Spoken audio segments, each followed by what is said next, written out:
ஏசப்பா காலத்துல ஒரு விபச்சார ஸ்திரியை சில ஆண்கள் சேர்ந்து தரன்னு இழுத்துட்டு போகும்போது அவ மனசுல முந்தா நாள் தான் என்ன கண்ணே மணியேன்னு கொஞ்சனா இவனும் என் மேல கல்லெறிய போறானா, எந்த சரீரம் சொகுசாய் வாழ இந்த பாவம் செய்தேனோ அந்த பாவத்தினாலேயே என் சரீரம் அழகு சுக்குநூறாக போகுதோ, எத்தனாவது கல்லில் என் உயிர் போகும்னு மரணமும் அவளும் நூலடி தூரத்தில் இருப்பதால் பதபதைத்த அவளுக்கு அங்கே இயேசு என்னும் ஒரு ஹீரோ இருப்பாரு.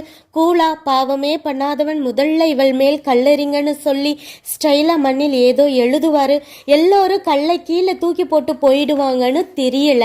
மற்ற எல்லாருக்கும் அவளுடைய காஸ்ட்லி ட்ரெஸ், மேக்கப் போட்ட முகம்தான் தெரிஞ்சது.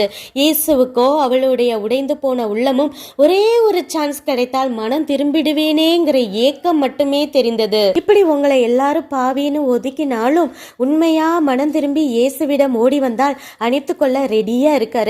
He is a real hero.